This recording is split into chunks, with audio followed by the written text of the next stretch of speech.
So these are pattern blocks. These don't have any seam allowance. Well, some of them have seam allowance. Like this one. Like I always know that I want a 3/8 of an inch seam allowance hem for the short sleeve. So when I get a T-shirt or something like that, I'll say start with the block. I'll just start with a block. So this is a tee that I happen to have always loved. I loved it. So you created a block off of a fit that you really loved, that I liked. And then as someone comes in, they can say, okay, it needs to be a little bit bigger in the arm, a little bit tighter in the arm, a little bit slimmer in the body, like whatever. You start with this base. Yeah. And then I'll stick it on this stuff. Okay.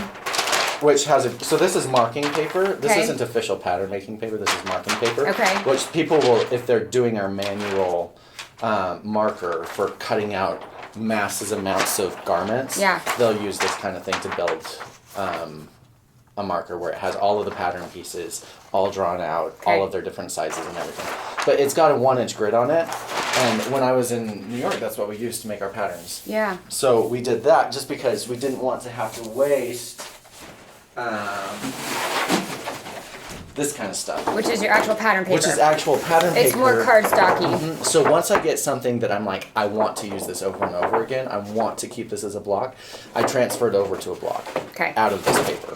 If it's just going to be a one-off pattern, maybe for the sample or a personal project, which we're going to talk about, then you would just use that. But if this is something you want to keep on the shelf and use over as like a template. So for example, this particular client right here, this is a pair of underwear.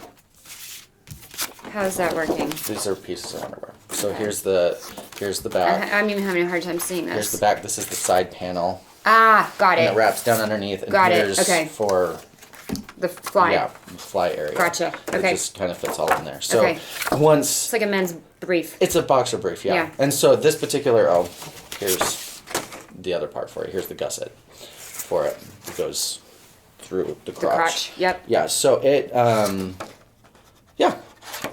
Cool. This particular one, he likes to add lots of different design lines. So now that I have this, and I made one for him out of this, it fits him perfect. We're like, yes, we're good. So now I can just go in and say, he wants a line there, and he wants a line there. So and then it's I'll like... just hack it apart and make stuff. Right, and so I love that because it kind of goes back to what we talked about a little bit in the interview where this is where you invest in making this perfect. And then, or not perfect, but then this is your foundation. And then you don't start from zero, you start from this. And then you can adjust. You can make it a little bit shorter or slimmer or add a style line or something. Yep. For different styles within your range. So like I think one of the big things that I run into is a lot of people are like, I want something to fit like this, and I want something to fit like this, and I want something to fit like this, and I go, just calm down. Calm down and go back to one fit for your brand. Okay. Because that's why when people are like, I know that I can go to this store and it will always fit me. Guess why? Because they all started with the same block. Like even a tank top and a t-shirt, you're going to use the same block for the bodice. Potentially, okay. Potentially. Yeah. If it's a tank top, like a t-shirt's not necessarily going to take into account bust contouring or something like that. Okay, right. Whereas a tank top would need to.